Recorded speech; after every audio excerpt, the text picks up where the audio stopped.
Hi, this is WrestleTalk News, and I'm Niangi, and here's today's headlines. You guys remember when LA Knight lost Money in the Bank, and Triple H said, "Good things come to those who wait." Yeah! Still waiting! Well, you're certainly testing mine and everyone else's patience right now, Hunter. Yes, despite seeming like a lock for the US title at SummerSlam, LA Knight looks set to miss out yet again on another major PLE. Instead, we've got Santos Escobar versus Rey Mysterio, which is intriguing, but not what we want. But alas, according to BWE on Twitter, WWE are strongly considering a babyface Latino champ right now, likely explaining the decision. But what does this mean for Knight's push? A push that just seems to get pushed back and back and back. Is it actually coming at all? Huh? Well, once again, according to BWE, Knight's new push will come after the biggest party of the summer. Not sure when his old push came, but I digress. Curiously, in an uploaded video by the Yeah Movement Twitter account, Knight was being closely followed by a WWE cameraman following the loss on SmackDown, perhaps suggesting this is being used to fuel something larger down the line. While WWE may be eyeing a push for one of their current Latino stars, they may also have their eye peeking behind the curtain of AEW as well, as according to Dave Meltzer in a Wrestling Observer newsletter, WWE are keeping tabs on El Toro Blanco, Roosh. Now, Roosh hasn't been seen on AEW TV for 2 months, with plenty of uncertainty regarding his future. Now, supposedly his current absence is instead visa-related. However, if reports are to be believed, his AEW contract signed in May 2022 should be up very soon. Roosh's deal, according to Wrestling Observer newsletter, was only for 1 year, and this fact seems to have gotten WWE's tail up, with Roosh being talked about a lot within the company. However, WWE do also suspect AEW to have tabled a very strong offer for him to stay.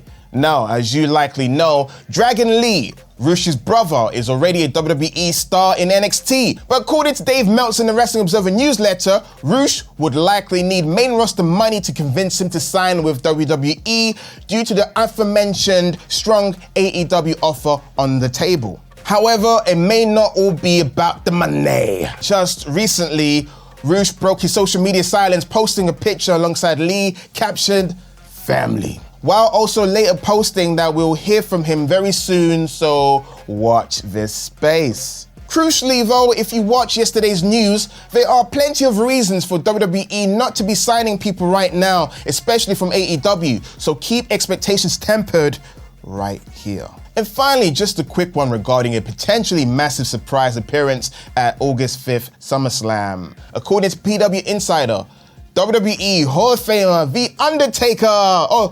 Undertaker player will be in Detroit that weekend, and as of right now is not booked for any other engagements such as his popular One Dead Men shows. So perhaps this could mean a cheeky SummerSlam cameo following John Cena's Money in the Bank cameo. Maybe this is yet another example of WWE pulling a rabbit out of the hat for a major surprise pop. Let us know how you would use The Undertaker at SummerSlam down in the comments below. I personally can't wait for Grayson Waller to run him down on the microphone for 20 minutes. Ladies and gentlemen, happy Sat-E Day. And next up is the return of the GOAT. He is Canada's very own Tempest.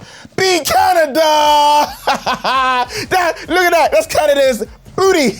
Canada's booty. That's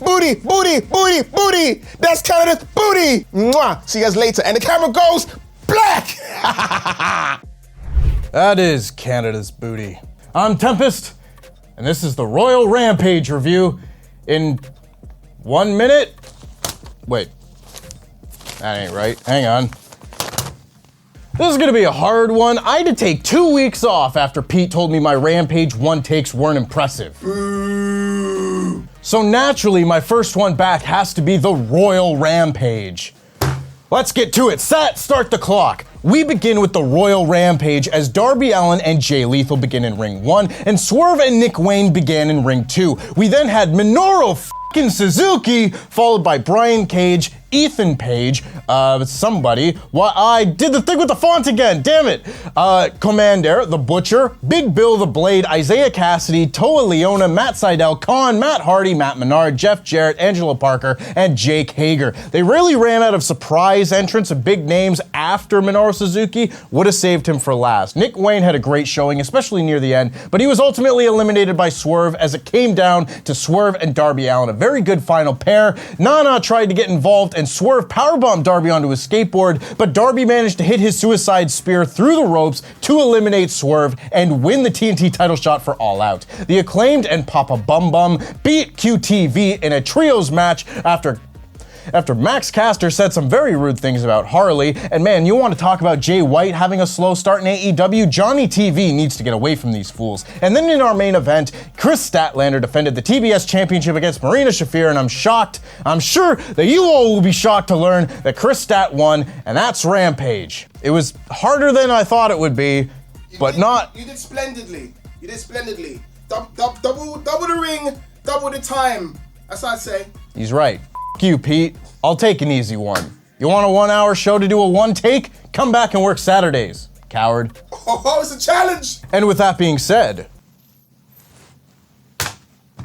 SmackDown it is. Once we endured the necessary video packages, we opened our show with a match, and what a match. The second half of the US title Invitational kicked off SmackDown as LA Knight, Sheamus, Cameron Grimes, and Rey Mysterio took part in a fatal four-way. I think matches like these have been my favorite contribution Triple H has had to WWE TV. Knight cut a basic promo on the way to the ring, but was still one of the most over people on the show, and then we got a really fun match. There was a crazy Tower of Doom spot. Rey and Sheamus both did Sheamus's clubbing forearm blows, incredibly funny to see, and finally Rey looked poised to win when Austin Theory attacked him. Theory was run off by Santos Escobar as Rey then hit the 619 and the splash on Cameron Grimes for the win. Great little opener here, although I must say, that LA Knight fellow sure is over. Triple H said good things come to those who wait, and I'm still waiting! Still waiting! I'm still waiting too! Yeah! Sad yeah! Theory is backstage, angry, and walks up to Adam Pearce to say who does Santos think he is. Theory said he has every reason to be out there, and he wants Escobar tonight. Pearce says, okay, I'll give him a title match, which would negate the whole point of this little tournament thing they're doing. And Theory says, no, I just want a non-title match, and Pearce says, okay. I think I've finally grown tired of Adam Pearce on this show. This sniveling heel just interfered in your #1 contender's opening match.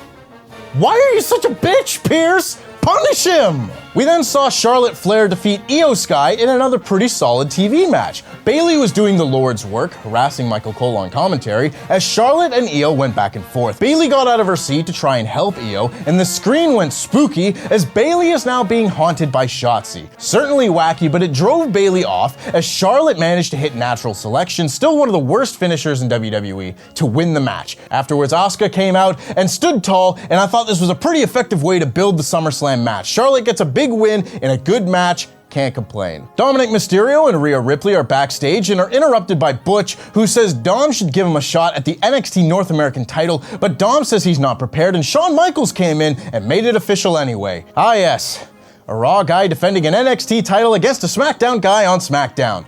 Real glad we had that draft! Roman Reigns is backstage and is pondering his lay and Solo Sikoa, and then we had Santos Escobar beating Austin Theory. Escobar got a good reaction and won a back and forth match clean with the Phantom Driver. Escobar is getting the shove right now, which I love to see, but man, every week it is more and more apparent that Austin Theory is so aggressively not him. Mid!